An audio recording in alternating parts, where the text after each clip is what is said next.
Boa noite, gente. Desde já agradeço a presença de vocês aqui no nosso, chamar de webinário, no nosso bate-papo, né? Onde a gente vai conversar sobre o seguinte tema. Coloquei, transforme resistência em resultados. Como desenvolver a confiança necessária para conduzir qualquer conversa difícil com clareza e empatia. Na verdade, deixa eu dar um aqui na minha tela. Quando a gente está falando aí nessa resistência, resultados, que resistências são essas? A resistência que a gente encontra muitas vezes em alguns funcionários, em algumas pessoas, no ambiente de trabalho, e faz com que a gente considere o contato com essa pessoa, a conversa, o feedback, uma reunião, como uma conversa difícil, aquela que, puxa vida, se eu pudesse evitar, eu evitaria, né? É, Isso é uma situação extremamente comum dentro das organizações, muito mais comum do que a gente imagina. O que normalmente a gente vê em conteúdos no Instagram, no LinkedIn, vídeos, fala-se muito no chefe, naquele carrasco, no tóxico, naquele cara, né? Que eu nem gosto de chamar de líder, que líder, para mim, se a pessoa desrespeita um funcionário, quem quer que seja, ele já perdeu aí a principal característica da liderança, que é o respeito, né? Mas, enfim, existem muitas pessoas que são líderes de fato, que respeitam seus funcionários, respeitam seus pares, respeitam as pessoas de um modo geral, porém, tem essa dificuldade, né, em lidar com determinados funcionários, falando aqui no ambiente corporativo, né? Então, a gente vai bater um papo aqui em cima de um framework que eu utilizo há algum tempo, e, obviamente, a gente vai conversar algumas premissas para que ele possa funcionar, tá? Não é só pegar o framework e sair colocando ali como uma receita de bolo, não é assim que funciona. Então vamos lá. Então, se você se identifica com alguma das seguintes situações, né? Como eu estava falando, mesmo líderes, não, deixa eu fechar aqui. Líderes são testados diariamente por aquele colaborador que resiste a qualquer tipo de feedback, né? Ele entende o feedback quase como uma ofensa, ele tem uma resistência natural ao feedback, né? É, Algumas pessoas da sua equipe estão sempre na defensiva, né?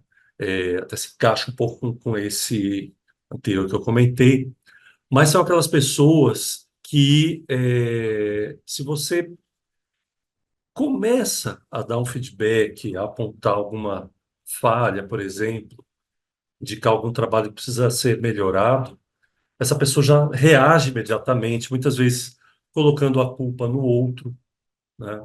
Ou colocando a culpa em alguma circunstância, não fui treinado, enfim, eu preciso me defender, eu preciso dizer que a culpa não é minha.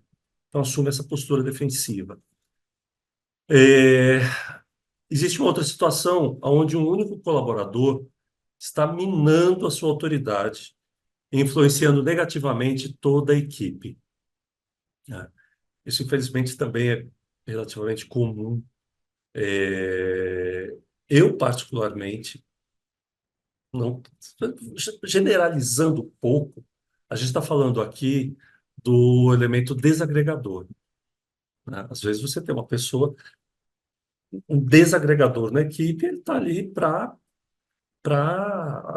minar mesmo, para questionar a sua autoridade, para desafiar a sua autoridade. Isso acontece muitas vezes quando o líder, né, o líder ele chegou recentemente na empresa, ou pior ainda, é um colega do próprio setor ou de outro setor que foi promovido a líder, né? Então, algumas pessoas se ressentem, acham injustiçadas com essa situação e tentam, sabe, minar a autoridade, colocar em xeque a autoridade daquele gestor, daquele líder, né? Ah, quando seus feedbacks são interpretados como críticas pessoais, né? Nós não vamos aqui nos aprofundar em como dar feedbacks, tá? Mas eu sempre vejo empresas falando o seguinte, em artigos, enfim, conteúdos falando, olha, o líder ele precisa ser treinado sobre como dar feedback. O feedback ele é pontual, ele é sobre um determinado ponto que deve ser corrigido, melhorado. Estou falando do feedback corretivo, né? É, então, eu vejo muito isso. Os líderes precisam aprender. Só que eu entendo que os colaboradores, o pessoal, a equipe, também precisa aprender como receber feedback, né? Entender que o feedback tem até um professor, se eu não me engano, é Eduardo Mussac, e ele tem um comentário delicioso sobre feedback, né? Ele diz o seguinte: feedback é um ato de amor. Ele é um ato de amor. Eu só dou para quem eu acredito que vai fazer uso dele, vai melhorar, vai mudar, para quem eu vou ajudar, né? A partir do momento que a gente deixa de amar aquela pessoa, a gente deixa de dar feedback. Aí, como outra pessoa que eu também conheço, aí a coisa é ladeira abaixo, como dizem, né? É, Então, as pessoas precisam entender que o feedback ele não é uma crítica pessoal. Líderes e equipe. Ok? Então, a gente, muitas vezes, muita gente se identifica com essa situação. Outra situação, você sente que está perdendo a sua energia tentando lidar com colaboradores difíceis, né? E isso realmente acontece quando você tem na equipe pessoas que ou estão minando, ou pessoas que têm uma personalidade muito difícil de lidar, né? Você vai ter que dar feedback para aquela pessoa, já sente aquela energia puxando para baixo, como dizem, né? É, aquela dificuldade extrema de entusiasmo, de foco, de atenção, né? Com relação à pessoa. E muitas vezes isso também afeta o líder de tal maneira que a equipe também percebe isso, né? A energia cai do líder. Então, essas são algumas das situações, tá? Agora, Débora, vamos ver se aqui vai. Pá. Então, você pode ter, né? Você pode sim ter colaboradores aliados e engajados, mesmo entre aqueles mais difíceis. Você pode trazer eles para o time. Você pode trazer eles para o seu lado, você como líder. Você pode ter serenidade e foco ao conduzir um feedback. Não precisa necessariamente ser um momento de tensão, um momento de DR, né? Você pode ter a sua autoridade fortalecida, né? E isso faz através da empatia. A gente vai conversar um pouco sobre isso daqui a pouco. Você pode sim ter uma influência positiva que inspire crescimento nas pessoas. Na minha opinião, eu acho que essa é é um dos maiores papéis, uma das maiores responsabilidades de um líder, de um verdadeiro líder, de um líder genuíno, né? É inspirar as pessoas de tal maneira que elas desejem crescer, que elas tenham vontade, que elas vislumbrem o futuro. Muitas vezes até fora da equipe, fora da empresa, né? Eu confesso a vocês que eu morro de orgulho quando eu encontro alguém que esteja em outra empresa, alguém, até pessoas que eu não vejo há um bom tempo, que se recordam de mim com carinho, sabe? Que aprenderam alguma coisa comigo, né? Isso, para mim, indica um bom traço de liderança que eu tive em algum momento. porque as pessoas esperam de um líder algo que leve consigo para sempre. Tanto que maus líderes, ou líderes tóxicos, vamos chamar assim, como eu disse, eu não considero essas pessoas líderes, né? Mas os chefes tóxicos, muita gente leva também para o resto da vida. Eu tenho aqueles que eu levo, né, de décadas atrás e que eu não gostaria de encontrar com eles novamente. Mas a gente inspira pessoas a se tornarem um pouquinho melhor. A gente faz parte do papel da vida dessas pessoas. Isso é liderança. Você pode, mesmo com pessoas com esse perfil mais difícil, você pode despertar isso nelas. Você pode ter o respeito natural da equipe sem precisar impor autoridade. Tem um cara que eu gosto muito, um autor, Jim Collins, que ele fala em 5 níveis de liderança, né? Líder um, 2, 3, 4 e nível 5. E quando você começa a... Quando você é líder pela primeira vez, ou você é líder pela primeira vez numa determinada empresa, ou você se torna líder da equipe da qual você fazia parte, enfim, é, as pessoas vão te respeitar pela autoridade, pela questão do seu cargo mesmo. E isso está tudo bem. E é isso mesmo. Esse é o nível um. Cabe a você descobrir como galgar os próximos níveis. Esse líder que eu acabei de comentar aqui agora há pouco, o líder que inspira, que influencia na vida, inclusive, de seus liderados, é o líder 5, né? O líder visionário, ok? Então, existem esses degraus, né? E um líder nível 2, 3, 4, 5 são líderes que não precisam de autoridade para se colocar, para conduzir, para liderar uma equipe. Então, até como eu comentei agora há pouco também, né? Além de tudo isso, você pode ser considerado um líder, pode ser considerado uma referência como líder, né? Então, quando eu digo uma referência, não só para os seus liderados, mas como seus pares, como aos stakeholders, em relação ao mercado, né? Existem líderes que não são necessariamente CEOs ou diretores, que são muito respeitados e procurados aqui na cidade onde eu moro, por exemplo, né? Isso não depende diretamente do cargo que você está ocupando, mas sim da maneira como você é visto por essas outras pessoas. E isso dissemina, né? Ok? Bom, gente, aqui eu coloquei rapidamente aqui só um resumo aqui do meu currículo. Eu não vou ler o meu currículo, mas eu só queria colocar o seguinte, né? Eu sou empresário aqui em Alagoas, tenho algumas empresas na área de varejo e distribuição, e também sou consultor, mentor de liderança. E profissional da área, atuo muito na área de recursos humanos também. Daqui a pouco eu vou apresentar um pouquinho mais de detalhes para vocês sobre a Octus, que é a nova empresa que eu montei para atuar nessa área de desenvolvimento, né, de pessoas.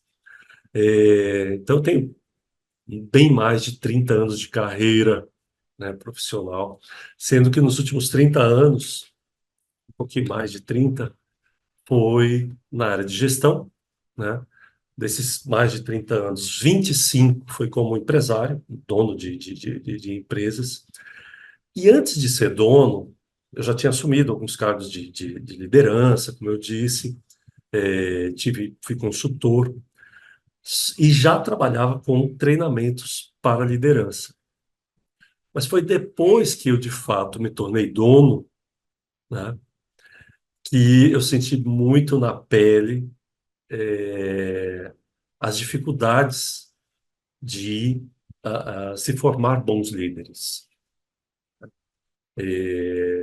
Não foi fácil encontrar conteúdos, um programa bacana para desenvolver essa liderança que eu desenvolvi ao longo desses últimos 25 anos na minha empresa, né? Então, é até baseado nessa experiência que eu quero começar a dividir com vocês em algumas pequenas horas, né, durante, periodicamente, não sei como é que vai ser isso daqui, né, mas eu quero dividir um pouco dessa minha experiência, baseado, obviamente, em muito conhecimento, com vocês. Espero encontrá-los aqui em outros momentos, né? Então, vamos seguir. Vamos lá. Eu queria partir dessa frase aqui, que foi até uma amiga minha que colocou esses dias, quando a gente estava batendo papo sobre esse assunto, né? Conversas difíceis. Ela fez uma colocação que eu achei fantástica, eu fiz questão de colocar a frase aqui. Ela diz o seguinte, eu concordo plenamente. A sua capacidade de liderança, ela é definida pela forma como você transforma o seu colaborador mais difícil, o seu colaborador mais desafiador, né? É, não estou dizendo que seja fácil conduzir uma equipe quando você tem colaboradores que compartilham no mesmo propósito, que ajudam a desenvolver processos, a ir para cima, né? Que contribuem, né? Mas não é fácil você conseguir uma equipe assim. Mas, na verdade, essa frase resume aquela situação em que, naquele colaborador mais difícil de lidar, não necessariamente um desagregador, não é disso que estou falando, mas aquele que tem uma personalidade mais difícil de você manter um diálogo, de você treinar, de você convencê-lo, de vencer de vender uma ideia, né? Esse é o ponto de medida, né? É o ponto de inflexão que mostra o quanto você é capaz em termos de liderança, né? Então, quando nós vemos um colaborador na equipe que tem um perfil assim, tá ali o nosso grande desafio para a gente mostrar o quanto a gente o quanto a gente pode, para a gente mostrar o nosso nível de liderança genuína, né? De liderança verdadeira, né? A prática da liderança. E se a gente não consegue trazê-lo para o nosso lado, né? Sendo que essa pessoa não é um desagregador, é alguém que pode trazer muito resultado para a equipe, pode trazer mais resultado, né? É um desafio enxergá-lo como eu preciso descobrir, eu preciso desenvolver um pouquinho mais os meus conhecimentos, as minhas habilidades, as minhas competências de liderança para trazer essa pessoa. Como é que eu vou fazer isso? Cabe a mim, como líder, buscar essa resposta. Daí, buscar essas pessoas. Então, eu achei essa frase fantástica. Ela é meio que não sei se vocês já ouviram falar, num princípio de Peter, né? O princípio de Peter, ele diz, só que vamos guardar aqui algumas ressalvas, né? Mas o princípio de Peter diz que o seu nível de competência, ele é medido até aonde você é capaz de ir, aonde você topa ali e a partir dali você passa a ser um competente, né? Até o momento em que você se desenvolve e ultrapassa esse nível, ok? Então, a gente precisa encarar pessoas difíceis como ou a pessoa mais difícil da equipe como o nosso grande desafio, o ponto de inflexão. Ele está apontando para a gente onde é que a gente precisa melhorar, onde é que a gente precisa se desenvolver um pouco mais, que competências a gente precisa desenvolver, né? Então, adorei essa frase aqui. Então vamos lá. Alguns fatores de. Olha, aqui eu já não estou conseguindo ler o título. Débora, lê para mim, ô Igor, os cinco maiores fatores, os três maiores fatores de. Desgaste entre líderes e equipes. Ah, obrigado, Igor. Os três maiores fatores. Precisava. Eu devia ter uma colinha aqui para esse tipo de. Eu não sei por que que eu me atrapalhei aqui com essa barra. Eu realmente não consegui tirar. Mas vamos lá, né? São vários, né? Mas os três maiores que eu vejo, né? Tá aqui, julgamento. A gente vai entender um pouquinho melhor essa questão de julgamento, acho que já no próximo slide. É, mas repare, julgamento é algo que está relacionado ao que? Ao que eu acho, às minhas crenças, aos meus valores, aos meus parâmetros, né? Eu julgo a partir do momento que eu acredito que o outro faz certo ou errado, com base naquilo que é a régua, a minha régua, né? E não necessariamente em fatos. Então, quando o líder ele se vale muito de julgamento, e não necessariamente em fatos, né? E detalhe, gente, fatos não são necessariamente aquilo que está ocorrendo, mas fatos são também dados. Dados. Por exemplo, é, eu acho aquele funcionário um incompetente, ele não sabe fazer determinado trabalho. Isso é um julgamento, né? Tá, mas quais são os fatos? Ele foi treinado? Ele conhece quais são as tarefas que ele tem que, de fato, desenvolver? Foi treinado nisso? Quais são as competências necessárias para que ele realize cada uma dessas tarefas? Isso são dados. Um outro fator, atitude defensiva, e que a gente comentou num dos slides anteriores, né? A atitude defensiva, tanto por parte do liderado, do colaborador, quanto também do gestor. O líder também assume atitudes defensivas quando ele não dá um feedback ou não tem uma conversa difícil com o funcionário, né? Curiosamente, eu vi, até coloquei num dos posts recentes, uma pesquisa de uma empresa chamada Vital Smarts. É uma empresa americana de treinamento e desenvolvimento de líderes. E lá, eles fizeram uma das pesquisas, eles viram que pelo menos 35% dos líderes adiam por pelo menos, cadê? Quando eu até coloquei aqui na minha, adiam, adiam até 6 meses uma conversa difícil. É um absurdo. Como? Buscando justificativas para si mesmo, né? Para não dar, para não ter aquela conversa difícil, né? Ah, mas 6 meses é muito. Ok, mas 80% dos líderes adiam pelo menos uma semana, no mínimo uma semana, né? Isso é uma atitude defensiva. Nessa mesma pesquisa, isso eu nem coloquei no post lá, porque ia ficar muito, mas quase 40% das pessoas, acho que 37% das pessoas, dos líderes, se sentem desconfortáveis quando vão dar um feedback corretivo, né? E tudo bem, isso é natural. Isso é natural, né? E a gente também vai comentar rapidinho sobre isso daqui a pouco. E um terceiro fator é aquilo que não é dito, né? É um fator que atrapalha muito mesmo. Está relacionado com essa pesquisa aqui, né? É, eu não digo o que deve ser feito, o que deve ser corrigido, né?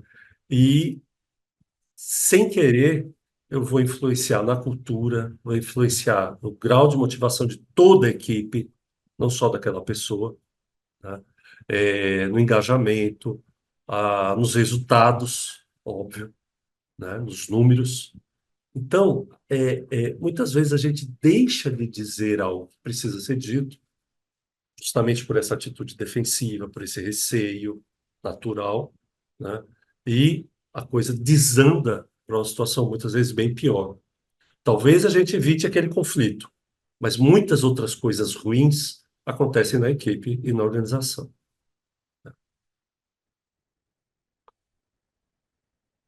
É, esse slide aqui, ele vai apresentar algumas coisas que são fundamentais para a gente entender bem como é que a coisa funciona. Que é a contribuição da natureza humana, né? Eu até coloquei esse homem das cavernas aí, que eu gosto muito de. Tem outra imagem que eu gosto muito, tem um treinamento lá de inteligência emocional, aonde um touro, é uma imagem meio mística, né? Onde está um touro imenso, né, com uma cordinha, sendo carregado por um menino, que, se não me engano, é Ginete o nome desse. É na Índia essa imagem. E ali é uma analogia que coloca o menino como a razão e o touro como a emoção, né? Essa imagem é muito significativa, porque numa circunstância, numa condição normal, natural, numa condição racional, a razão conduz ali as emoções. E as emoções são imensas, devem ser sempre consideradas. Elas carregam. Eu estava comentando agora há pouco até com um dos participantes, né? Vendas trabalha muito com emoção, né? Trabalha muito com emoção. A emoção está sempre muito presente em tudo que a gente faz, né? Mais uma situação controlada, eu tenho ali um menino arrastando um touro, conduzindo um touro, né? A razão conduzindo a emoção. Porém, nem sempre é assim, a gente sabe. Até porque quando o touro perde o controle, não tem menino que segure, né? Mas vamos lá, vamos conversar um pouquinho sobre isso. Nós somos naturalmente preparados para nos defender, né?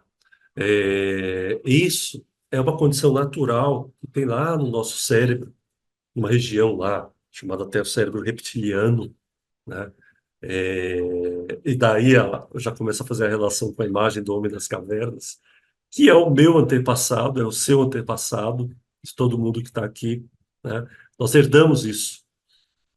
Naquela época, eles não podiam ver um arbusto se mexendo lá na savana e precisavam reagir, ou correr, fugir, ou atacar, contra-atacar, né? Isso é emocional. Isso é natural do ser humano, né? Então, é natural a reação. É algo que está lá na parte mais primitiva do cérebro humano. Não está na parte racional. Isso não é racional. Isso não é o menino que conduz o touro. Está no touro. Uma outra premissa muito importante que a gente precisa entender também tem a ver com o nosso amiguinho, nosso antepassado, né? É, faz parte, é da natureza humana fazer parte de um grupo, se sentir pertencente a um grupo. É da natureza humana. Nós sobrevivemos a tantas eras, né? Justamente porque nós soubemos nos agrupar, nos defender, viver em comunidade, né?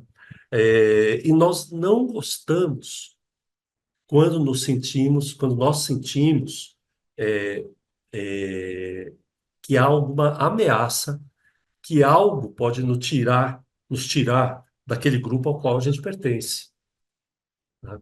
Então, quando eu me sinto ameaçado, a sensação que eu tenho é que eu posso ser excluído do grupo, principalmente no ambiente organizacional, né? Esse medo acontece o tempo inteiro quando vem um feedback corretivo, por exemplo. Isso é natural, as pessoas reagem por conta disso. E as pessoas é, é, se fecham também por conta disso, né? Com medo de serem expulsas do grupo. Isso precisa ser sempre levado em conta. Julgamentos moralizadores, né?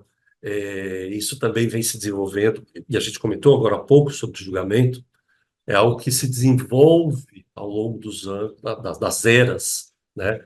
É, e isso é até uma condição que vai ficando cada vez mais complexa no desenvolvimento humano, né? É, nós julgamos muito em cima da moral, em cima da ética, e é correto, né? Olha eu julgando, né? Em cima daquilo que acreditamos ser o certo e tudo daquilo que acreditamos ser errado. Isso também é natural. Isso também faz parte do desenvolvimento humano. Ok? E é, a natureza das emoções e o sequestro da amígdala. É, um dos livros que eu já li, foi um livro que marcou, foi um ponto divisor, foi um divisor de águas na minha vida. Eu li lá no ano 2001, se chama Inteligência Emocional, Daniel Goleman. E eu me apaixonei tanto por esse livro que eu já terminei ele, comprei o Inteligência Emocional no Trabalho, também do Daniel Goleman. Excelente. E o Daniel Goleman é a pessoa, não foi ele que desenvolveu essa teoria da inteligência emocional, não foi, né? Mas em função desses livros, o conceito de inteligência emocional foi extremamente difundido no mundo, né? Mas ele cunhou esse termo aí, sequestro da amígdala. O que é o sequestro da amígdala? Vamos voltar para a analogia do menino e do touro, né?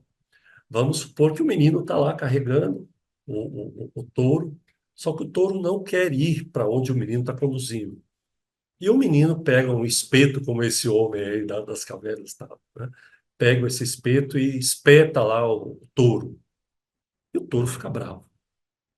E o menino também tentando arrastar o touro com aquela corda, não vai conseguir, mas o touro vai ficando cada vez mais descontrolado.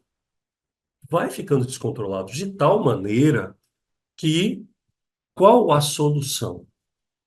Esperar ele se acalmar, agir, sair daquela situação e esperar ele se acalmar, porque ele fica enfurecido, descontroladamente enfurecido, né? A essa situação que acontece com a gente, acontece demais com a gente quando alguém bate no carro, xinga a gente, enfim, a gente perde o controle mesmo, né? A gente chama isso de sequestro da amígdala. A amígdala, na verdade, é a região do cérebro que está lá um pouco acima do cérebro reptiliano, que é onde estão essas emoções do medo, isso que a gente comentou aqui agora há pouco, da autopreservação, né? É, ele também tem a ver com as emoções, mas ela é uma região um pouco mais complexa, que lida com as emoções. Ainda não faz parte da razão, ok? Mas é uma região do cérebro que cuida de maneira um pouco mais complexa com as emoções. Então, quando ele chama sequestro da amígdala, é quando alguém rouba o nosso controle emocional.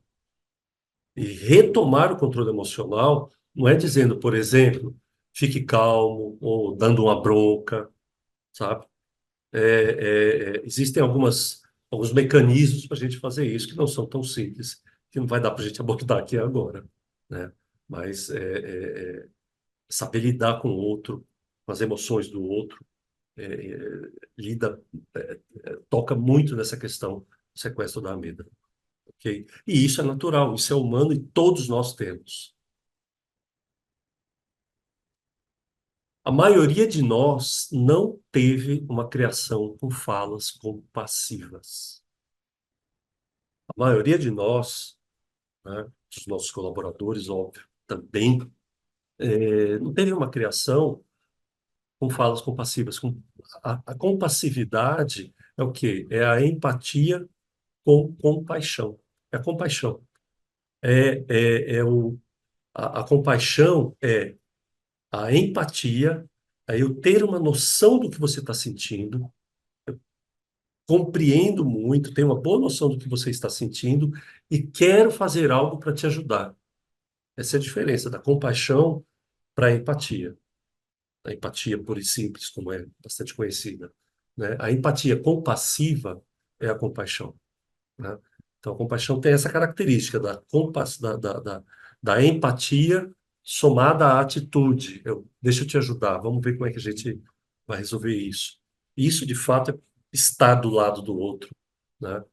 Então, não é normal, não é comum, não é bem normal, assim, não é tão comum a gente encontrar pessoas que tenham vivido, né, que tenham desenvolvido suas capacidades, seu caráter, num ambiente absolutamente compassivo. Todos nós, infelizmente, tivemos uma ou outra, ou muitas pessoas que não nos deram uma criação compassiva, né? E isso a gente traz junto no nosso modo de ser, nas nossas reações e, obviamente, os nossos colaboradores também.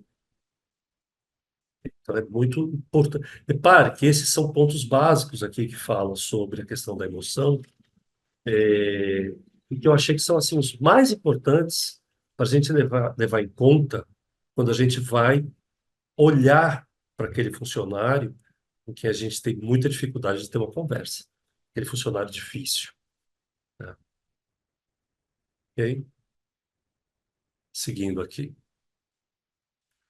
Essa aqui é uma frase do Osho que eu também adoro. Tem a ver com o que a gente estava falando aqui. Se você evita o conflito para manter a paz, que tem a ver até com a pesquisa aqui da Vital Smarts, né? Se você evita conflito para manter a paz, né? O seu consciente tenta fazer isso. Não fala não, né? Você está ali numa zona de conforto, na verdade, né? Se você evita o conflito para manter a paz, você começa uma guerra dentro de si, que não é possível. Você está lidando com alguém que está fazendo algo que você julga errado, é algo que você precisa dar um feedback, você precisa reorientar. Você não fala, você engole isso, né? Você não fica em paz consigo mesmo, né? A paz você vai ter, de fato, você vai estar bem consigo mesmo quando você tiver essa conversa difícil, passar por esse momento desagradável, vamos chamar assim, né? De desafio, né? Mas sendo sincero, né? O que infelizmente acontece muito é quando nós tentamos evitar, não falamos, que era um dos três problemas que a gente viu nos slides anteriores, nós não falamos, e isso é capaz de gerar uma energia ruim tão grande que influencia na cultura da organização. Se você trabalha numa organização positiva, bacana, né? Só que começa aquele ranço do ter uma pessoa nociva dentro da equipe. O líder não faz nada a respeito disso. Uma pessoa de baixíssimo desempenho e o líder também não faz nada em relação a isso.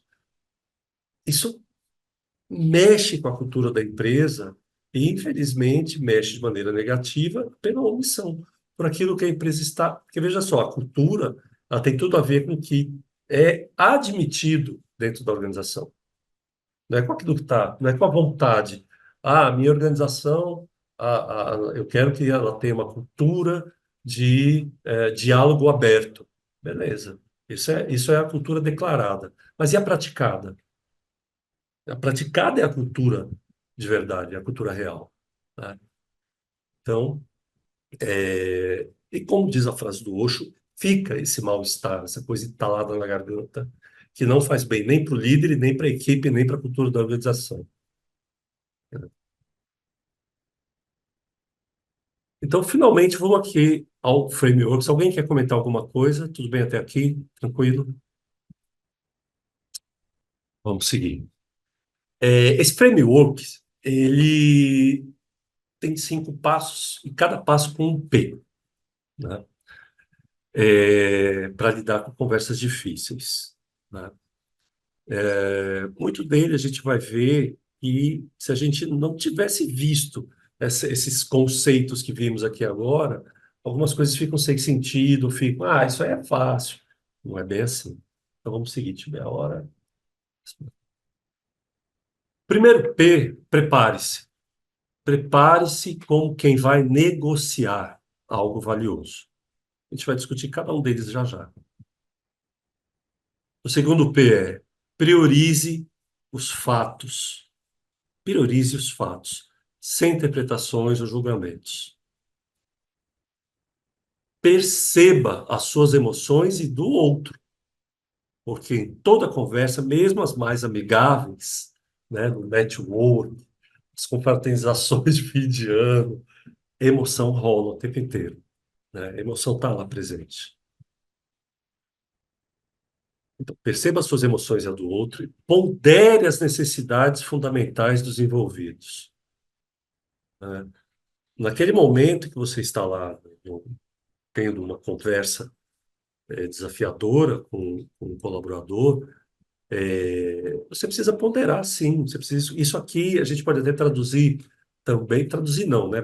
Mas faz parte do ponderar a escutativa, né? Conheça as necessidades fundamentais e pondere sobre elas. E o último P, né, o fechamento aí desse framework, é proponha uma solução clara e específica. Peça para ele fazer alguma coisa. Ok? Quem conhece a, a obra do Marshall Rosenberg, que fala sobre comunicação não violenta, vai notar que tem algumas coisas aqui, né? Mas que é, tem muito a ver aqui com a psicologia organizacional, não só a comunicação não violenta, né? A psicologia organizacional, técnicas de feedback, né? Ok? Então, vamos seguir. Então, primeiro framework. Prepare-se, eu não estou lendo, mas eu sei que está vendo, está escrito assim: prepare-se como quem vai fazer uma negociação, como quem vai negociar. É, olha só, eu costumo muito, eu tenho, trabalho com treinamentos de negociação para B2B, né? Então são negociações um pouco mais complexas. E um treinamento de negociação, por exemplo, ele tem lá 8 etapas, né? Que vai da preparação até o fechamento. Ok. Dessas 8 etapas, a mais longa, a mais profunda, a mais importante é a primeira etapa, que é a preparação, que acontece, ó, como é a preparação, ela acontece antes de se iniciar a negociação. Então, eu trago esse mesmo raciocínio para cá, né? Antes de você começar a conversa com o seu colaborador, com aquela pessoa que vai ser uma conversa desafiadora, prepare-se. Prepare-se o máximo que você pode, o máximo que você puder, né? Eu até coloquei essa imagem aí dessa moça, uma prancheta, escrevendo, porque é no sentido de escrever mesmo, sabe? Aqui, mais uma vez, falando em psicologia organizacional, PNL, seja lá o que for, quando você escreve, quando você coloca, materializa aquilo que você precisa vislumbrar, planejar, né, analisar, a coisa está começando a se tornar fato. Você começa a ter uma noção melhor do que é que você vai fazer, do que você precisa fazer, né? É, e como em toda negociação, você precisaria. É importante você ter um conhecimento profundo de muitas coisas ali daquela situação, daquela circunstância. Eu coloquei aqui algumas. É a etapa mais longa, é onde vai ter mais passos aqui, tá certo? Mas eu vou tentar ser rápido aqui, mas vamos lá. Né? Algumas coisas podem parecer óbvias, mas vamos lá, conheça a causa do conflito. O que que causou desconforto no outro? O que que causou o comportamento no outro que faz com que você acredite que vai ser difícil lidar com aquele outro? Né? Qual é a causa desse conflito? Verifique o histórico. Deixa eu colocar aqui um terceiro também, que vai ter a ver, né? Verifique o histórico. É, esse desconforto é dele, começou a acontecer quando? Esse tipo de comportamento dele. Desde quando acontece? Sempre foi assim. Com o antigo gestor, ele se comportava da mesma forma. Com o gestor de alguma outra área. Como é que a causa do conflito, como é que ela surgiu? De onde ela veio? Né? Quais são os efeitos? dessa causa. Verifique esse histórico. Eu coloquei aqui o identifique o perfil comportamental pelo seguinte, até tá até de uma maneira leve aqui, mas o que eu quero colocar, que eu sempre enfatizo muito em treinamento de liderança, né? E eu vou até colocar uma frase que eu lembrei agora, que eu também trago de treinamento de negociação e também de estratégia, né? É uma frase do Sun Tzu, né? No livro a Arte da Guerra. Aí diz mais ou menos assim: se você conhece a si e conhece a outro, você tem todas as chances de se dar bem, de ter vitória naquele combate. Vamos chamar de combate aqui, né, guardadas as suas ressalvas. Então, se você conhece a si, conhece bem ao outro, conhece bem a si, conhece bem ao outro, você tem grandes chances de se sair bem, de se sair vitorioso na batalha. Se você só conhece bem a si, mas não conhece bem o outro, conforme o Sun Tzu, a chance é de você ter uma vitória para cada derrota.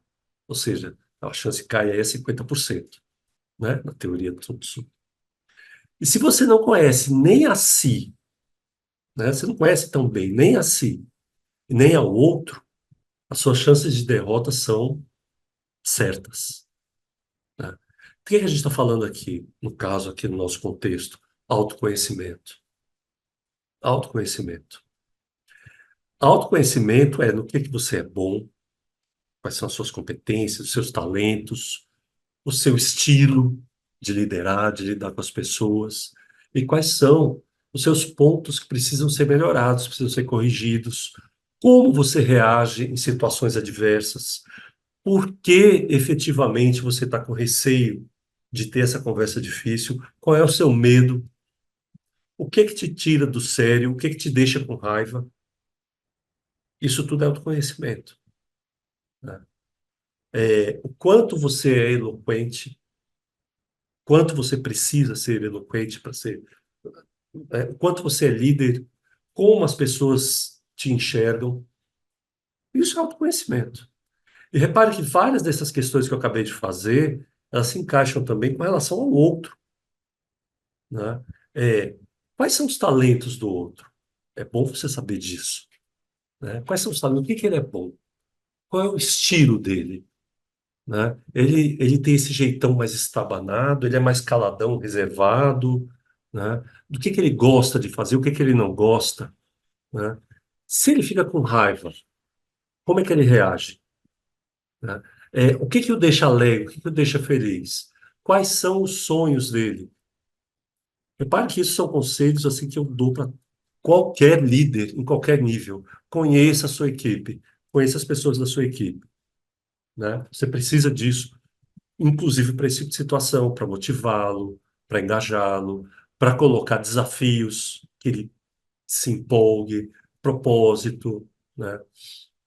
Então, conheça bem. E o estilo comportamental dele, por isso eu coloquei, identifique o perfil comportamental, diz muito sobre. Eu vou colocar assim, o mais conhecido, o mais simples, eu recomendo que quem nunca fez, aliás, até para quem já fez, né, dizem que é bom você fazer periodicamente a avaliação DISC.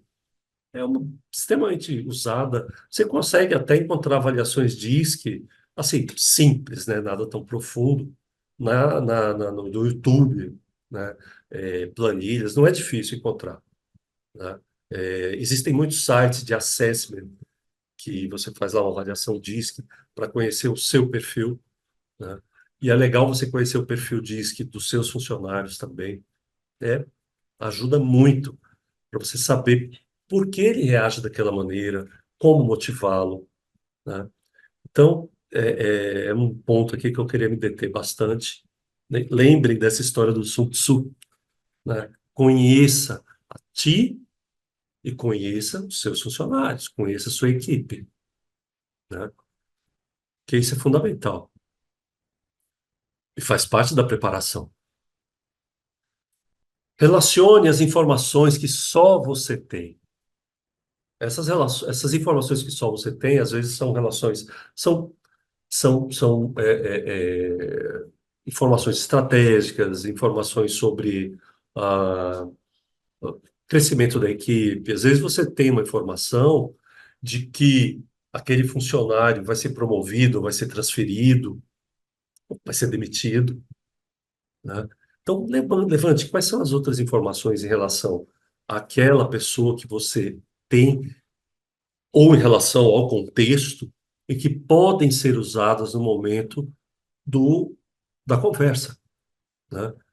Porque, queira ou não, como a gente vai ver no quarto passo, pode ser que você precise negociar alguma coisa. E negociar tem tudo a ver com ceder algo, ok? Então, é isso.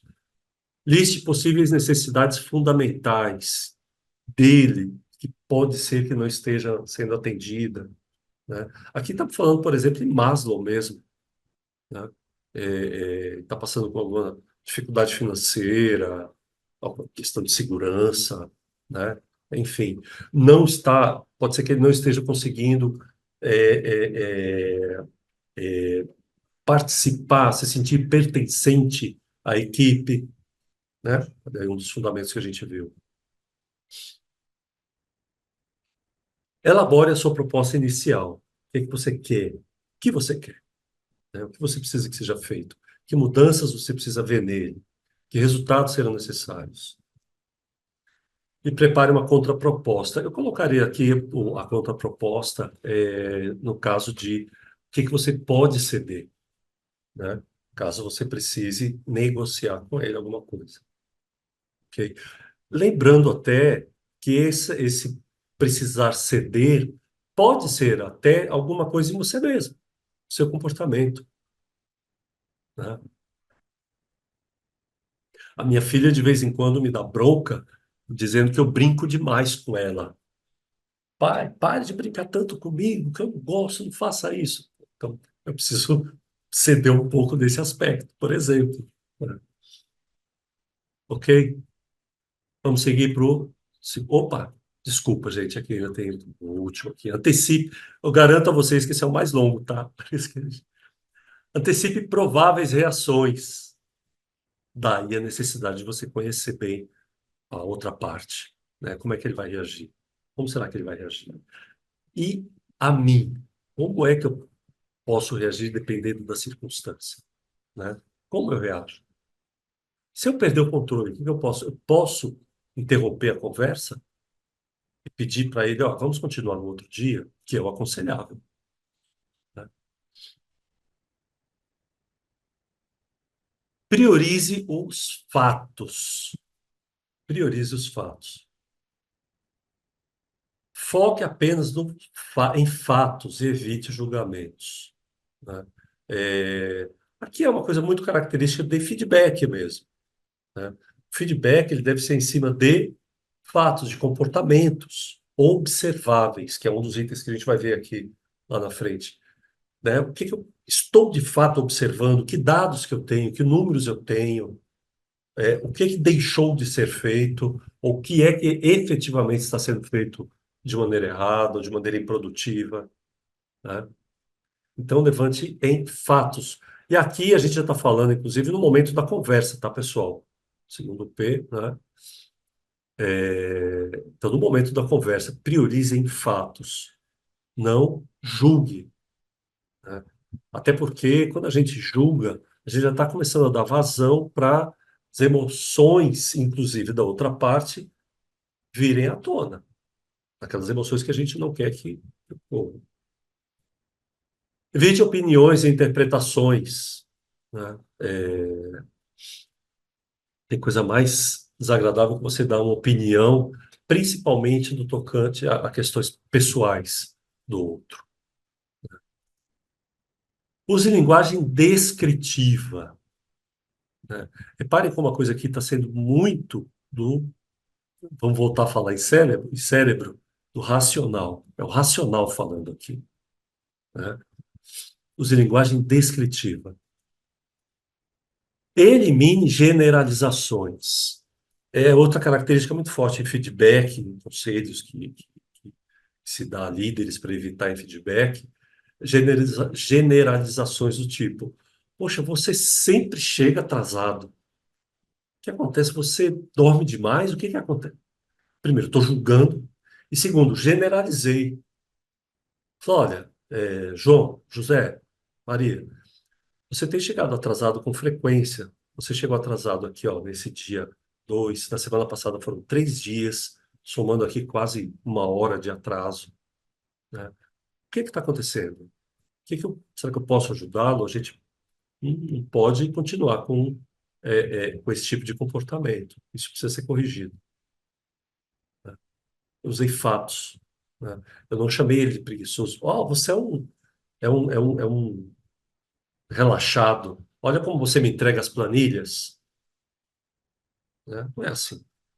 Olha, João, José, essa planilha que você me entregou, ela precisaria que você destacasse um pouquinho mais esse fato aqui, até porque a gente vai levar para a diretoria, vamos apresentar alguma coisa mais bacana, né?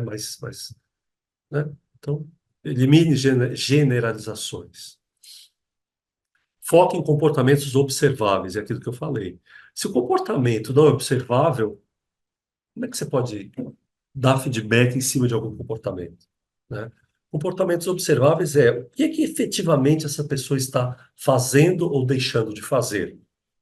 E comportamentos observáveis também está relacionado ao que é que eu vou observar depois. Quais são os comportamentos que eu quero que você passe a praticar? Isso são comportamentos observáveis, né? São focados. Você descreve o comportamento. Nesse momento aqui, a gente está falando de um comportamento observável ruim, que precisa ser corrigido. A crítica, essa frase aqui é do Dale Carnegie, a crítica é fútil. A crítica é fútil porque coloca um homem na defensiva, coloca qualquer pessoa na defensiva e faz com que ele se esforce para justificar-se, né? A crítica leva a gente lá pro cérebro primitivo, para a reação, né? A crítica é perigosa porque ela fere o orgulho do indivíduo e gera o ressentimento. Cuidado com a crítica. O terceiro P, perceba as suas emoções. Eu não sei como é que está escrito lá em seguida, está escondido, mas perceba as suas emoções e a da outra parte também, né? Identifique as suas próprias emoções. Aqui, a gente já está falando não só da questão do autoconhecimento, mas como é que você está se sentindo naquele momento, né? É, por exemplo, aqui agora, questão de, antes de começar esse nosso bate-papo aqui, né? É, meia hora antes, poxa, falta meia hora, eu preciso gerar aqui o link, estou ansioso. É natural essa ansiedade? É, né? Eu fico ansioso sempre que eu vou dar uma palestra, que eu vou dar uma aula, que eu vou dar um treinamento, que eu vou fazer uma reunião. Eu me conheço, eu sei como lidar com a minha ansiedade. E tenho aqui os meus mecanismos, né? Então, o identificar as suas próprias emoções também na hora que você está com o outro, é você, de fato, observar, né, se você é, é, o seu tom de voz, como será que o outro está percebendo, né? Se você está ficando com medo, se você perceba se você não está gaguejando, porque o outro vai perceber e isso não é bom, né? O outro também está fazendo uma leitura do seu comportamento, né? Então perceba quais são as suas emoções. E se essas emoções começarem a sair do controle, até por naquela discussão, outro não concorda, o outro lhe desafia, o outro lhe ofende, ou ofende a empresa, ou ofende alguém. Você começa a perder o controle, né? É recomendável que você até pare. Peraí, gente, tem gente entrando aqui. É recomendado até que você pare interrompa. No momento de um sequestro da amígdala, pare, né? Ok? No caso da outra parte também, né? Acho que a gente vai ver já já aqui. Reconheça gatilhos emocionais, ou seja, o que é que causa a raiva? O que é que causa o medo? O que é que causa o desconforto? O que é que causa alegria? Né? Perceba. O que é que causa surpresa? Surpresa é uma emoção. O que é que causa satisfação no outro? Perceba, né, no diálogo. Observe sinais não verbais. Oi, Igor. Alguém ia falar alguma coisa? Tranquilo? Não foi aqui, não. Ah, não, foi. Tá. Vamos seguir? Então, vamos lá. Então, observe sinais não vitais. Como eu disse, né, o outro está observando como você está se posicionando, sua postura. Se você gaguejou, por exemplo, né? Se você titubeou. Isso tudo é uma leitura que vai descrever as suas emoções para o outro. Então, a mesma coisa você precisa fazer. Observe sinais não verbais. Se ele está dando sinais de desconforto, sinais emocionais estejam relacionados à raiva, à surpresa, como eu disse, à satisfação, né? Às vezes ele está tentando ser sisudo, mas ele mesmo sisudo faz balança a cabeça levemente, concordando com o que você está dizendo, ok? Então, observe isso. Note mudanças de tom de voz, né? E de postura.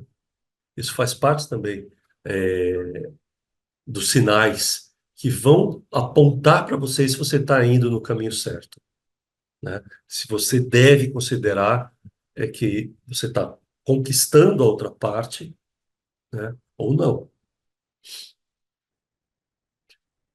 E valide seus sentimentos sem julgar, né? É, aliás, não valide só os seus, valide os sentimentos do outro. O validar sentimentos, gente, ele está relacionado ao compreender, tem tudo a ver com o que a gente falou sobre a empatia, né? É, você perceber que o outro ficou chateado ou triste, você pode dizer, pode validar, né? Percebi que você não ficou tão satisfeito quanto aquilo que seria interessante, mas eu gostaria que você refletisse, né? Eu gostaria que você pensasse sobre esse ponto que pode trazer de positivo para você. Reflita sobre isso. Então, você pode validar, sim, aquilo que você leu no outro, né? Agora, como a questão do julgamento é se você for partir para, eu acho que você está assim por isso, por isso e por isso outro. Não diga, só valide. Diga o que você percebeu em termos de sentimento do outro. Olha, eu estou percebendo que você está com raiva, né? Você não gostou disso que eu estou colocando para você. Então, eu acho que seria interessante a gente parar nesse momento, nosso bate-papo, reflita sobre essas coisas que eu coloquei para você, né? E a gente volta a conversar amanhã, num momento mais tranquilo. Eu ligo para você, a gente combina um momento mais tranquilo para a gente dar continuidade aqui, porque eu acho que, né, da maneira como você está, ou da maneira como eu estou, não vai ser interessante a gente continuar. A gente não vai chegar a lugar positivo nenhum, ok? Então, perceba as suas emoções. Manter-se consciente do momento. É o foco, né, gente? Focado no que você está dizendo, nas suas emoções, nas emoções do outro, no comportamento do outro, né? Na postura, ok? Permita pausas quando necessário. Se vocês prestarem atenção, eu procuro fazer. Eu não estou fazendo tanta pausa porque eu estou olhando a hora aqui, né? Eu não quero passar muito ali de 9h30. Mas o fazer pausas faz com que o outro reflita, faz com que o outro pense um pouquinho, né? Então, a pausa, quando você está lidando com alguém ali, uma conversa complicada, uma conversa desafiadora, é um aliado poderoso, ok?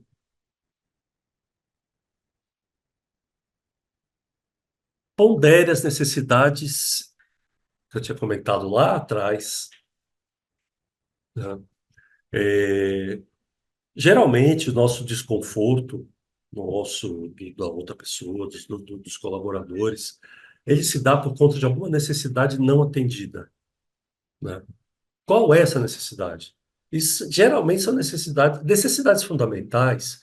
é, Tem a ver. Eu tenho duas fontes interessantes. Uma bem básica, que todo mundo conhece, que é Maslow, sabe? Necessidades fundamentais relacionadas à segurança, principalmente no ambiente corporativo, a pertencimento, né? A outra fonte é do próprio Marshall, do Marshall Rosenberg, no livro lá de comunicação não violenta. Ele também trata sobre essas questões de necessidades fundamentais, é onde ele fala sobre pertencimento também, né? Então, que de fato está tirando essa pessoa do sério, está tirando ela de uma situação amigável, o que faz com que ele seja um diálogo difícil, né? Pode ser, eu estou até lembrando de uma determinada pessoa que é uma dificuldade extrema, é uma pessoa muito boa, e que eu conheço uma pessoa gostosa de conversar, né, de um happy hour, é uma pessoa agradável e tal, só que tem uma dificuldade extrema, porque é uma pessoa extremamente, uma dificuldade extrema de diálogo, porque ela é extremamente centralizadora. Ela tem medo danado de que os outros façam qualquer coisa errada, então ela não delega nada, né? Então, lidar com essa pessoa é mostrar para ela que as pessoas precisam tentar delegar alguma coisa, né? Ela vai ter resultado. E para isso, eu mostro o quê? Fatos que comprovem que se ela delegar, ela pode confiar nessa pessoa, porque essa pessoa está treinada, já deu resultado em algum momento, as competências essa pessoa vai dar feedback para esse gestor, vai dizer, olha, estou fazendo assim, assim, assado, não vai estar tão dependente assim, pelo menos no começo, né? Ok? Então, quais são as necessidades fundamentais? O que está por trás daquele não, daquela postura de, né, de desafiadora, daquela postura desafiadora, né? Descubra qual a intenção genuína, o que que ela quer de fato, né? O que que ela quer? Nesse último exemplo que eu acabei de dar, ela quer de fato que as coisas sejam feitas o mais rápido possível, que dê resultado, né? É natural. Mas qual é a intenção genuína? O que que ela quer de fato? Nós citamos há um tempinho atrás, no começo aqui do nosso papo, a intenção dessa pessoa é assumir o cargo de, vou até voltar aqui, isso é um caso muito comum, já topei muito com isso.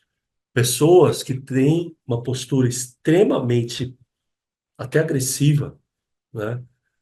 Porque vendo várias, a pessoa está ali dentro daquela empresa 5, 6, 8, 10 anos e não sai dali, e vendo outras pessoas entrarem, outros colegas entrarem, serem promovidos, assumirem o cargo de liderança, e ele não vai. O que ele quer, no fundo, ele quer ser líder. Só que a intenção, depois de muita conversa, de muito diálogo, de avaliações, de treinamentos, a gente descobriu que o que essa pessoa valoriza de fato é a questão do poder. Poder, poder pelo status, né? Então, aí, por exemplo, né, a intenção genuína está aí. É um exemplo, né? Um líder, de fato, a intenção genuína de um líder é ajudar os outros, né? Fazer com que os outros se deem bem, com que os outros cresçam. Foi um dos princípios que a gente colocou lá no primeiro slide, né? Isso é ser líder. Busque interesses comuns, né? Busque que pontos a gente já chegou aqui. Isso aqui é uma negociação. Que pontos nós já temos aqui em comum que podem levar a gente a chegar num acordo, né? Considere o contexto sempre, né? Aqui no Considere o Contexto é onde entra o histórico, qual é o impacto no setor como um todo, como as outras pessoas veem essa situação, ou as outras pessoas conhecem essa situação, qual é o impacto nos outros setores, qual é o impacto na organização, qual é o impacto na cultura, né? Inclusive, Inclusive, eu estou recebendo um sinal aqui para eu olhar o chat. Eu vou olhar daqui a pouquinho o chat. Vejo já. É, qual é o impacto, inclusive, na cultura da organização, na subcultura daquela unidade de trabalho, né? Ok? Então, considere tudo isso, até para poder pensar em ceder algo, né? Ok, pessoal? O último P, propõe uma ação clara e específica. Esse aqui é o fechamento, né?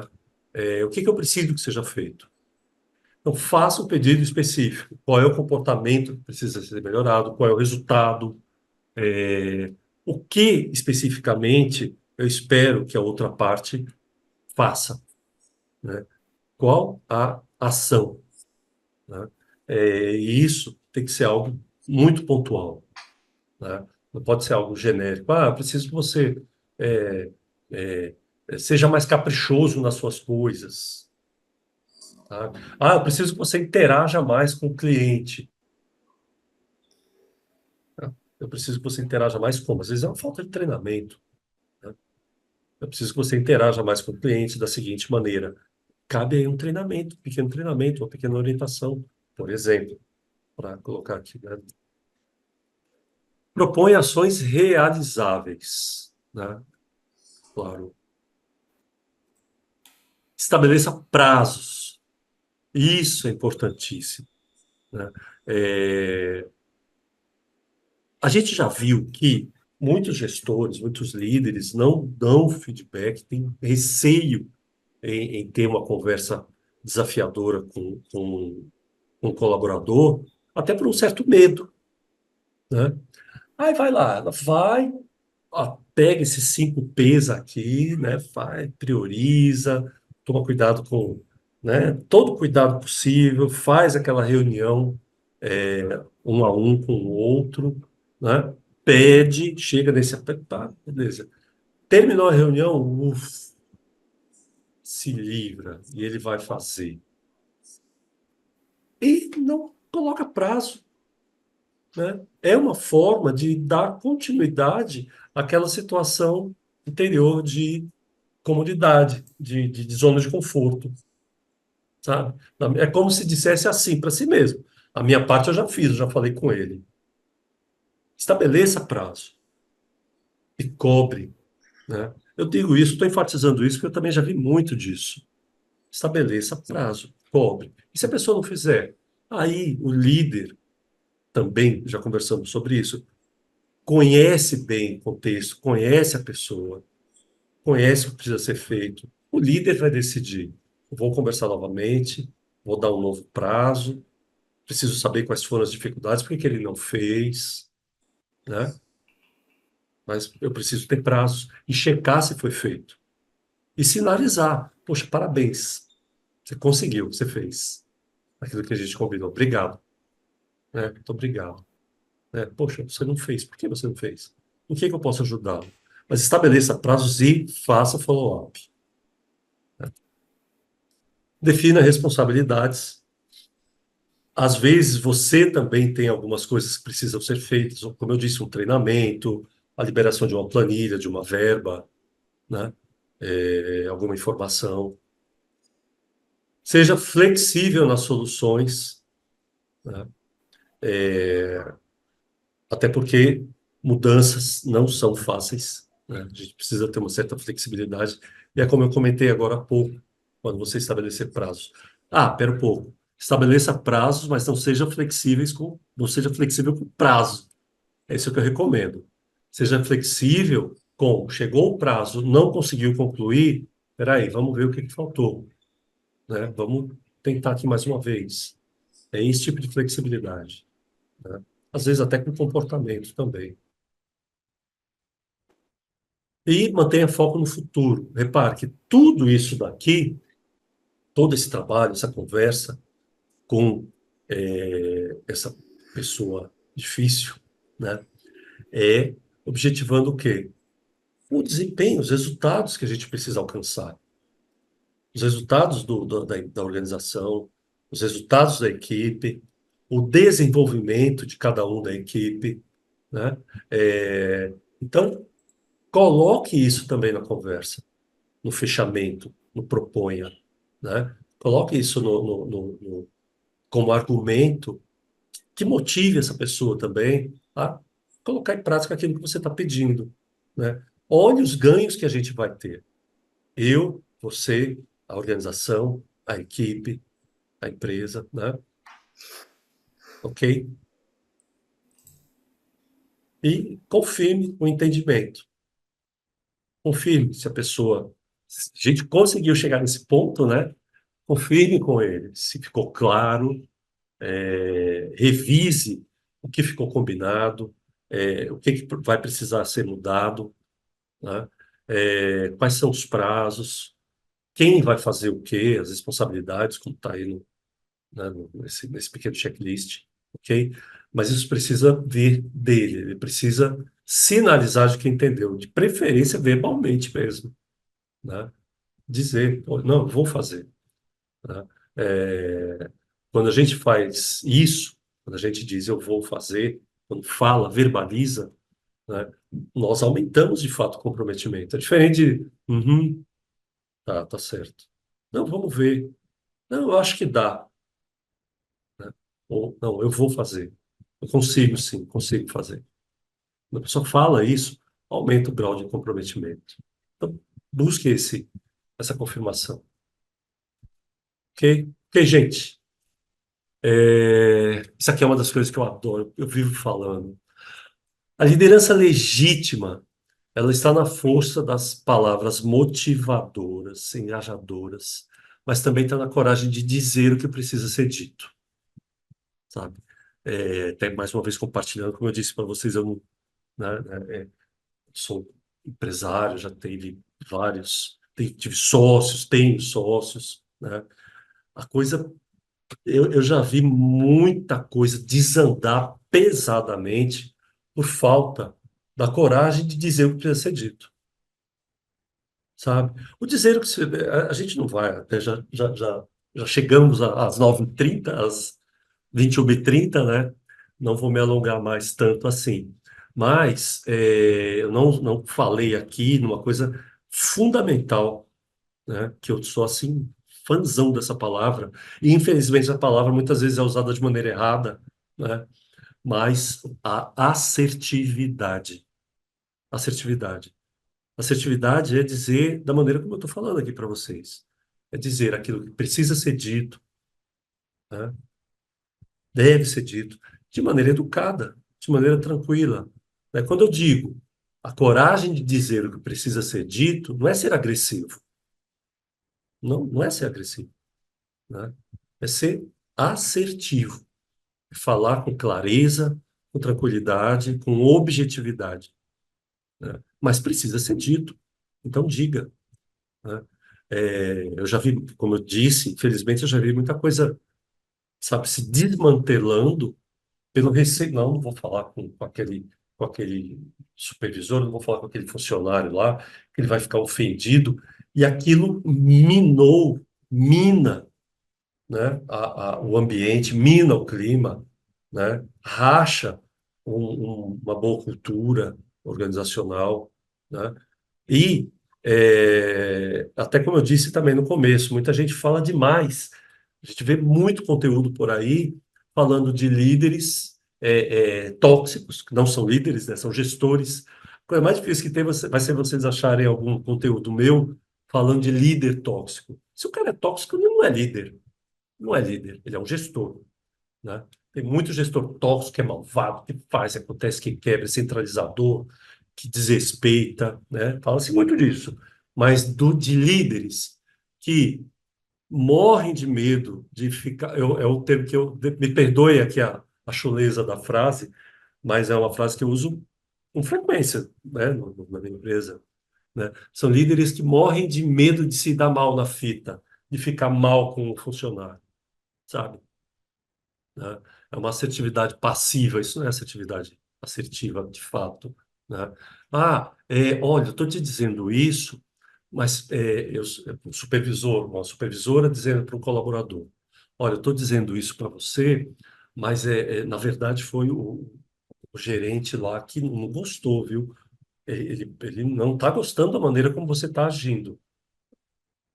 Você é um gestor, né? A partir do momento que a pessoa assumiu o papel de liderança e quer ser líder, deseja de fato ser um líder, ter atitude de líder, ele precisa ser assertivo. E às vezes o problema realmente foi apontado lá pela diretoria, né? Fala, olha, fulano, nós identificamos esse problema aqui que a gente precisa corrigir, né? Você é, precisaria melhorar essa planilha, fazer ela com um pouquinho, enfim, dar um feedback, dar, né, bater um papo, mas assumindo a responsabilidade. Isso é ser assertivo. E não dizendo que foi o outro, o gestor lá que. Isso não é assim, né? Ok? Então, eu bato muito nessa tecla aí. Ok, gente. Puxa, eu fui quase pontual. São 9h35. É... Tem uma pincelada aí para vocês, como lá ter um papo, ter uma conversa difícil, uma conversa desafiadora com alguém, né? É, esse assim é uma pincelada, é um começo de como trazer alguém que tem uma postura difícil para uma postura de colaborador, de fato. É óbvio que entra aí, como a gente viu, respeitando o jeito de ser dessa pessoa, né? Daí é fundamental a questão de conhecer o outro, né? Além de conhecer a si mesmo, né? Espero que tenha agregado aí alguns conceitos, alguns conhecimentos, né? Antes de eu tirar a nossa tela aqui, de eu tirar a minha tela, alguém quer perguntar pelo áudio alguma coisa? Quer colocar alguma coisa? Não? Tranquilo. Eu havia Deixa eu feito a só... pergunta mais cedo pelo chat, se Ai, você faz desculpa, análise de Débora. perfil comportamental, Flávia. Você falou sobre entender o perfil comportamental. Você faz Sim, isso aí? sim. Débora, eu gostei da pergunta. Eu vou colocar até aqui num dos próximos slides isso. Mas eu faço sim, eu vou colocar isso já já. Aqui, gente. Deixa eu fazer aqui. A Octus, essa empresa que eu estou lançando no mercado já tem alguns meses, né? Além das empresas que eu conduzo com os meus sócios, eu estou migrando agora para essa empresa, né? Ela tem dois grandes produtos iniciais, vamos colocar assim. Um deles é o método Líder Octus, tá? É, Reparem que a gente começa até a perceber de onde é que saiu essa história de Octus, né? Isso também são de estudos, literaturas que eu já fiz há um bom tempo. Ele é um programa de desenvolvimento de líderes que perpassa por 8 grupos de competências de liderança, né? Isso que a gente viu aqui, tá aqui, por exemplo, no módulo 1, inteligência emocional e liderança. Aí vem módulo 2, formação de equipes de alta performance, que é outra coisa bastante comum em treinamentos de liderança. Aí vem gestão de desempenho de processos. Como é que o líder lida com isso na sua equipe? Isso daí já não é mais tão comum encontrar, né, os treinamentos por aí. Gestão de projetos para melhoria de processos, né? Então, nesse treinamento, esse método LeaderOptus, a gente aborda isso daí, né? Então, tem MASP, Lean, tem metodologia Lean, né? Kanban, enfim, série de coisas aí. Algumas noções de gestão de projetos, não é nada profundo, mas aquilo que o gestor precisa para melhorar os seus processos no dia a dia, né? Eu acho uma coisa aqui fundamental nesse quinto módulo, a identidade da organização. O que que a organização espera em termos de cultura, de fato? Identidade, estratégia, cultura da organização. Como é que o gestor de um determinado setor, um gerente, um diretor, como é que lida, né? Como é que gerencia tudo isso em relação em torno da cultura organizacional? Técnicas de tomada de decisão, né, baseada em dados. Influência e negociação. Nesse campo aqui, influência e negociação, a gente entra muito na questão também da política organizacional, né? A pessoa, para ser um gestor, para ser um líder, tem que também saber lidar com os pares. né? Saber trabalhar em equipe, vamos chamar assim, com os pares. Então, como é que se negocia com esses pares? Em um oitavo módulo sobre criatividade, mudança e inovação, né? Em linhas gerais, é isso aí. Eu convido vocês a olharem, darem uma olhada mais detalhadamente nesse método lá no meu site, que eu vou mostrar já já. Lá no site vocês vão ver também isso daqui, ó, né? Um outro produto que é uma estruturação de RH estratégico, um RH voltado para a estratégia, né? Eu não entro aqui na parte de gestão de pessoas, sim, na gestão de desenvolvimento de pessoas, né? E aí vai, políticas de RH, os procedimentos, cultura, perfil comportamental, avaliação de perfil comportamental. Eu gosto muito de assessments. Eu conheço, adoro o Enneagrama. Não sei se as pessoas conhecem o Enneagrama. O MBTI também conheço um pouco. Mas eu coloco aqui no produto, que é onde eu me sinto mais confortável, e principalmente por ser uma ferramenta mais simples e aplicável por qualquer gestor, né? É uma avaliação de perfil, uma avaliação de perfil comportamental através do DISC, né? Uma ferramenta também fantástica que em várias discussões, sabe, com liderança, com o meu sócio, por exemplo, né? Estamos discutindo sobre as dificuldades de um determinado gestor, de um determinado colaborador, né? Quando a gente avalia sobre a ótica do perfil comportamental, né? Qual é o perfil DISC daquele colaborador, daquele gestor, você começa a entender melhor por que que ele está agindo daquele jeito, o que que você pode fazer para trazê-lo, quais são as dificuldades que ele vai ter mesmo, né? Faz parte do jeitão dele, né? Então é muito legal essa parte da avaliação de perfil comportamental, DISC, né? Formação de multiplicadores de treinamento, né? People Analytics é a gestão de dados das pessoas para melhor gestão, né? Poxa, já vi várias empresas que surgiu um determinado cara, analista de controladoria, analista de contabilidade, né? E a empresa tem lá 600 funcionários. Poxa, a empresa não consegue descobrir se tem gente lá dentro já até preparada para assumir esse cargo, sabe? Não tem essa informação. Pessoa que já ocupou esse cargo em outra empresa, por exemplo, né? Ou que está se desenvolvendo para isso dentro da própria empresa, né? Entendeu? Tem muita coisa interessante. Então, esses dois são os dois grandes produtos que vocês vão encontrar lá no meu site. Está aqui meu telefone de contato. O meu LinkedIn, conteúdos, eu confesso a vocês que eu realmente não foco muito no Instagram. Até tem aí, ó, Academia Optus, é do meu perfil no Instagram, né? Tem, tem alguns conteúdos lá, mas eu coloco artigos, coloco conteúdos mais aprofundados lá no meu perfil do LinkedIn mesmo, sabe?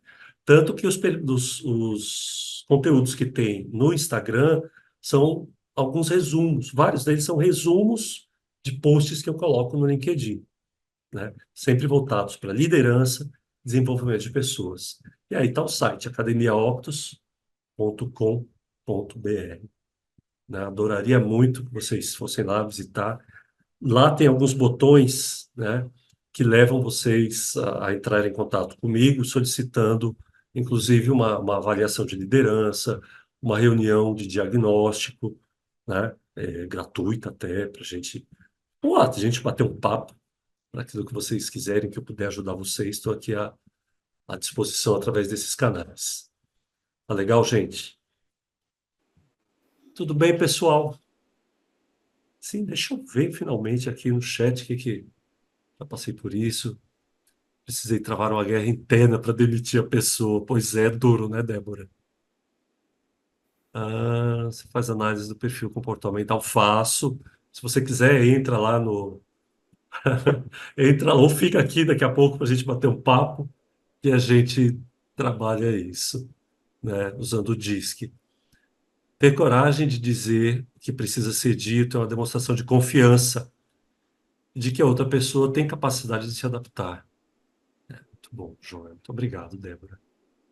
Igor, Mirabelli, Carla Patrícia, a Débora. Excelente conteúdo, Flávio. Não podia estar antes. Pô, que pena, Carla. A gente. Então, espero colocar lá no YouTube, mas, assim, eu até comentei com o pessoal, os conceitos que eu coloquei antes foram, assim, fundamentais para ficar mais claro o quanto é importante, né, entender mais claramente como é cada um daqueles 5 P's. Tá? Eu devo colocar o mais rápido possível, pedir ajuda para o pessoal. Agora, eu quero colocar uma coisa. Eu também sempre fecho praticamente todos os meus treinamentos com essa colocação, né?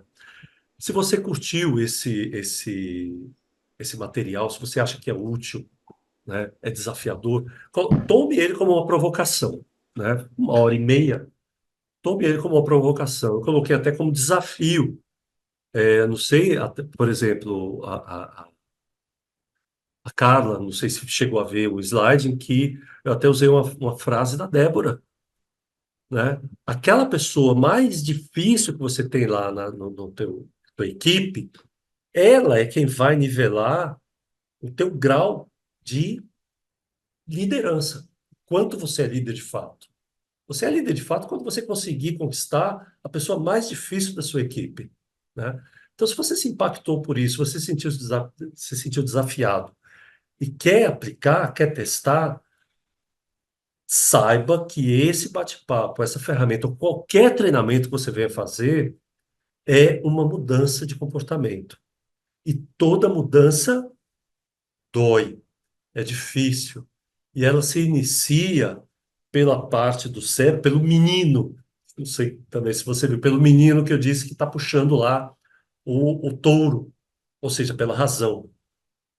Ele vai puxar. Às vezes o touro, a emoção, não vai querer ir, mas faça com que a sua razão, eu preciso fazer conscientemente o primeiro P, depois o segundo P, o terceiro P. Isso não vai virar hábito da noite para o dia de jeito nenhum. Isso precisa ser praticado. Você vai errar uma primeira vez, vai engasgar, vai esquecer, pratique de novo, pratique de novo, pratique de novo, até introjetar isso. Eu tenho certeza que você vai perceber que é uma ferramenta muito útil, uma postura de liderança muito útil. Ok, gente? Mais algum comentário? Pessoal, gostaram? Então, agradeço imensamente a participação de cada um de vocês aqui, né? Espero encontrá-los lá no meu perfil, espero encontrá-los em novos convites que venham por aí. Ok, pessoal? Valeu, gente. Então, Valeu, Flávio. é Obrigado, isso. viu, pela disponibilidade. Eu A que gente vai agradeço, acompanhando aí viu? os Até seus a tua projetos, disposição. né? Boa Vamos sorte, acompanhar, Igor. vamos acompanhar os seus projetos aí. A gente está no mercado, né? Eu estou no mercado. Uhum, Isso que você está ofertando aqui, 1 hora e meia de forma gratuita, tem muita gente que está buscando isso de forma assim e tá precisando de direção, né? A gente vai colaborar aí, uhum, né? Juntar o seu projeto com o projeto deles e uhum. fica bom para todo mundo. Joia, Igor. É isso que a gente espera. Bom para todo mundo, né? Todo mundo crescendo. Legal, Igor. Obrigado, gente. Mirabelle, Maitê, a Carla, que não sei se está aqui ainda, né? Débora. Muito obrigado a todos vocês que assistiram. Valeu, pessoal. Até a Um abraço. próxima. Boa noite.